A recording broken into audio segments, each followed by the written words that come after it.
On February 19, 1976, a snowblower operator clearing a Ferndale, Michigan parking lot stopped his machine. Lying flat on the asphalt, less than 30 feet from the front door of a busy drugstore, was the body of a 12-year-old boy. His name was Mark Stebbins. He had been missing for 4 days. His clothes had been laundered. His hair had been washed. His body bore no significant injuries, except for the ligature marks at his wrists and ankles, and the cause of death determined by the autopsy. The killer had not hidden him. The killer had returned him. Over the next 13 months, this exact ritual would repeat 3 more times. This is the Oakland County Child Killer case. 4 children, 4 affluent Detroit suburbs, held captive between 4 and 19 days, returned to public visibility, bathed, fed, and posed. 47 years later, no one has been charged. The fingerprints, the hair fibers, and the forensic samples collected from the bodies are still sitting in evidence lockers in Lansing. The killer, or the killers, may still be alive. And the part of the case the press never quite explained is the part that haunts the investigators most: why he washed them. Mark Stebbins lived with his mother in Ferndale, an inner-ring Detroit suburb, where the houses sat close together and the streets were lined with elm trees. On Sunday, February 15, 1976, he walked out the front door at approximately 11:30 in the morning. He told his mother he was heading to the American Legion Hall a few blocks away to meet her after she finished a shift. He never arrived. The Legion Hall was 4 blocks from his house. The walk should have taken him 8 minutes. Mark was 12 years old, 4 feet 7 inches tall, brown hair, brown eyes. The outdoor temperature that afternoon was 26 degrees Fahrenheit. 4 days later, the body appeared. The snowblower operator in the drugstore parking lot first thought he had hit a bag of clothes. Police arrived within 15 minutes. The medical examiner's preliminary report noted 3 things that would define the entire investigation. Mark's clothes had been freshly laundered, the same outfit he had been wearing when he vanished, but cleaned. His skin showed no decomposition consistent with 4 days of exposure, and the placement of the body, perfectly flat and visible from the street, was deliberate. The official autopsy ruled the cause of death as asphyxiation by ligature. There were marks at his wrists where he had been bound. There was no sign of struggle in the final hours. The medical examiner, Dr. Werner Spitz, one of the most respected forensic pathologists in the country, made a note that detectives would underline in red. Mark had been fed within hours of his death. The contents of his stomach included a chicken dinner. The killer had cared for him before killing him. No detective in Oakland County had ever seen this pattern before. They would see it 3 more times. 10 months passed. The Stebbins case sat in a single manila folder in Ferndale Police Department. Then, on December 22, 1976, 3 days before Christmas, a 12-year-old girl named Jill Robinson left her family's home in Royal Oak after an argument with her stepfather over a board game. She was carrying a small backpack with a change of clothes. She told a neighbor she was running away to her father's house in Birmingham, 4 miles east. She never made it. Her mother called the police that evening. By Christmas morning, the search was statewide. 4 days later, on December 26th, the body of Jill Robinson was found alongside Interstate 75 in Troy, less than 10 miles from where she had vanished. She was lying face up in the snow. Her body had been placed where any passing motorist would see it. Her clothes were laundered. Her hair had been washed. She had been killed by a single gunshot wound to the head, fired at close range. The medical examiner noted she had been fed and bathed within the final hours of her life. The detective who responded to the scene later said, in sworn testimony, this is the same person who took Mark Stebbins. By January 1977, newspapers across Michigan were reporting what police would not yet say publicly. 2 children, same approximate age, same suburban Detroit footprint, same impossible signature. The killer bathing them, dressing them, and posing them in plain sight before walking away. Within 48 hours of those reports, the Oakland County Sheriff established the Oakland County Child Killer Task Force. It would become the largest multi-jurisdictional law enforcement operation in Michigan history. It would not be enough. Kristine Mihelich was 10 years old. She lived in Barkley, Michigan. another quiet inner-ring suburb 3 miles from where Jill Robinson had been taken. On the afternoon of January 2nd, 1977, 11 days after Jill's body was found, Kristine walked to a 7-Eleven convenience store on 12 Mile Road to buy a teen magazine. The cashier remembered her clearly. She paid with 2 quarters and a dime. She left through the front door at approximately 3 p.m. The 7-Eleven was less than a half mile from her house. The walk should have taken her 7 minutes. She did not come home. For 19 days, Kristine Mihelich was missing. It was the longest of any of the 4 children's captivities. Newspapers across the state ran her photograph daily. The task force received over 800 tips in the first week. Then, on January 21st, 1977, a rural mail carrier in Franklin, Michigan, 16 miles from where she had vanished, saw a small body beside the road. Kristine was lying in fresh snow, face up. Her clothes were clean. Her hair had been washed. The medical examiner determined she had been alive and well-fed until approximately 3 hours before her body was discovered. He was keeping them longer. Mark Stebbins, 4 days. Jill Robinson, 4 days. Kristine Mihelich, 19 days. The investigators on the task force began to understand what they were looking at. This was not a man losing control. This was a man rehearsing. The captivities were extending because the killer was learning how to manage the children. He was feeding them. He was speaking to them. The bath at the end was, the FBI behavioral profilers would later argue, a ritual cleansing. The killer absolving himself before disposal. 2 months later, he took a 4th child. Timothy King was 11 years old. He lived in Birmingham, Michigan, the wealthiest of the 4 suburbs touched by the case. On the evening of March 16, 1977, his parents allowed him to walk 3 blocks to a pharmacy on Maple Road to buy a candy bar. He carried 60 cents in his pocket and a skateboard under his arm. A witness saw him outside the pharmacy at approximately 8:30 p.m., talking to a man beside a blue Pontiac Le Mans with a white vinyl top.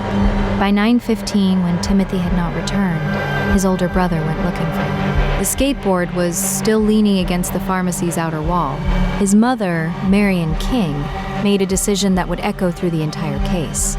She told reporters that if her son was returned safely, she would cook him his favorite meal, Kentucky Fried Chicken. She said it on television. She said it in print. She made the promise publicly on March 19th. 6 days after Timothy vanished, when his body was recovered, the autopsy revealed the contents of his stomach. He had been fed Kentucky Fried Chicken approximately 3 hours before he was killed. The killer had been watching. Timothy King's body was found on March 22, 1977, in a ditch beside Gill Road in Livonia, 23 miles from where he had vanished. He was face up, his clothes had been laundered, his skateboard was placed neatly beside him. His body bore the same ligature marks. He had been suffocated. He had also, the medical examiner noted, been kept alive for approximately 5.5 days, long enough for the killer to read every newspaper account of the manhunt, hear every plea from his mother on television, and answer her promise with a final choreographed act of cruelty. The chicken dinner was the killer speaking back. After Timothy King, the killing stopped. By the spring of 1977, the Oakland County Child Killer Task Force was the largest multi-jurisdictional law enforcement operation in Michigan history. The Michigan State Police, the FBI, the Oakland County Sheriff's Department, and the police departments of Ferndale, Royal Oak, Berkeley, Birmingham, Troy, Franklin, and Livonia were all working the same case file. At its peak, the task force had over 200 sworn officers and 40 civilian analysts working full-time. It had its own command center, its own evidence vault, and its own direct line to the FBI's behavioral science unit in Quantico. Its budget for 1977 alone was $2.7 million, approximately $15 million in today's currency. The Detroit area newspapers jointly funded a citizens tip line hotline. Sales of Citizens band radios in Southeast Michigan tripled. Parents pulled their children from after-school activities. School districts revised their bell schedules so children would walk home in groups. The task force received over 18,000 tips in its first 18 months. Every tip was logged. Every tip was checked. None of them produced the killer. The investigative challenges were unprecedented. Each victim came from a different jurisdiction. Each body was found in a fourth jurisdiction. Forensic evidence collection in 1977. was 3 decades behind what modern protocols would require. Hair fibers were collected but stored without contamination protocols. Bloodstains were photographed but not preserved in temperature-controlled vaults. DNA analysis did not yet exist as a forensic technique. The FBI's behavioral science unit, then less than 5 years old, sent 2 profilers to Detroit. Their original profile of the killer remains partially classified. The most promising lead arrived in April 1977.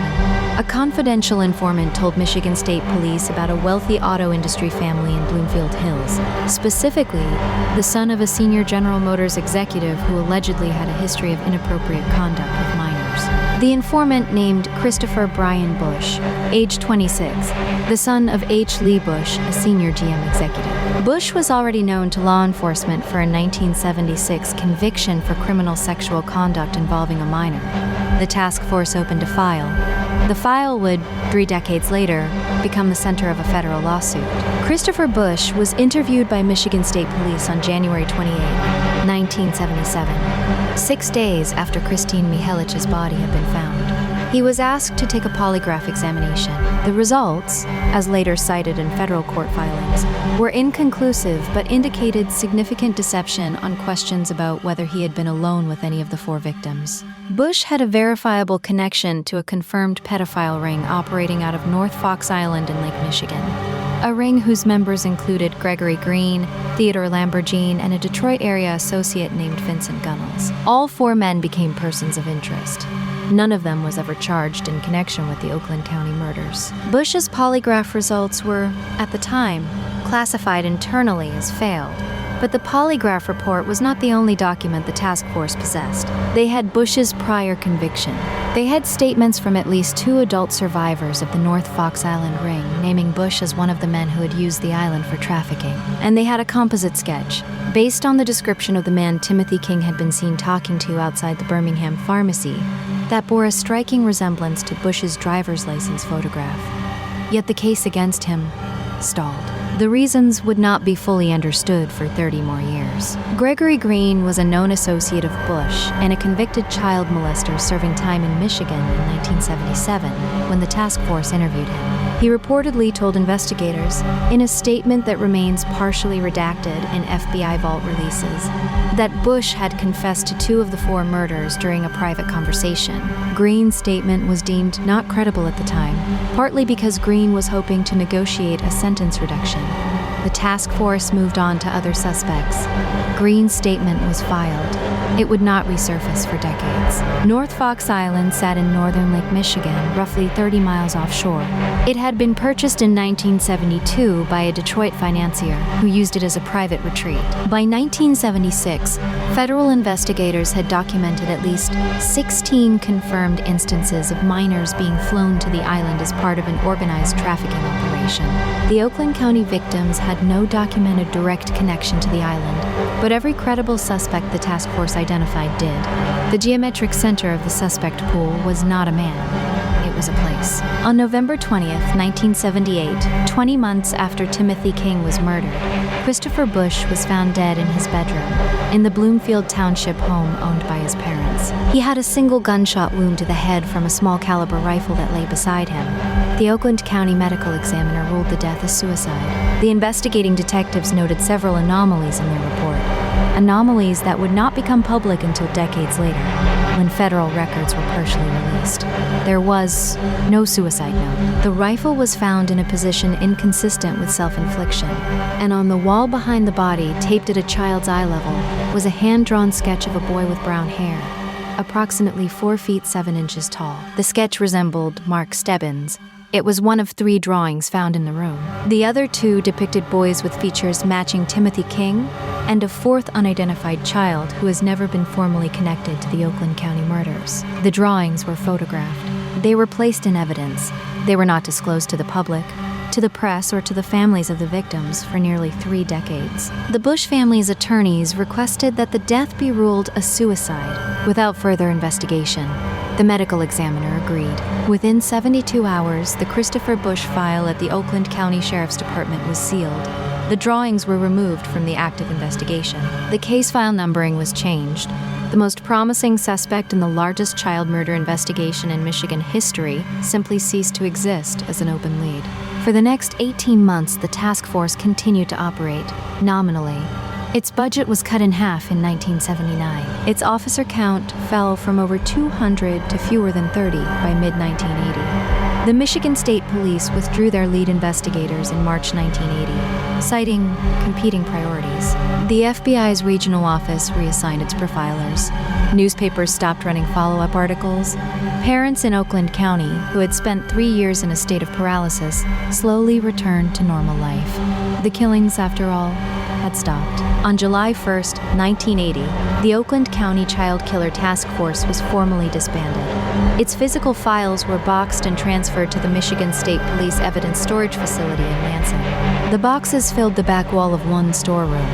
53 boxes in total, containing case notes, photographs, autopsy reports, witness statements, polygraph results, and the personal documents of every officer who had worked the case. The boxes would sit there, largely untouched, for 17 years. What happened in the storerooms of the Michigan State Police between 1980 and 1997 is to this day the most controversial chapter of the Oakland County case. Routine evidence inventories conducted in 1989 and again in 1993 noted that some of the materials originally logged had become difficult to locate. Specific photographs and forensic samples were never found again. Whether they had been misplaced, destroyed, or removed remains the subject of ongoing federal litigation by the King family.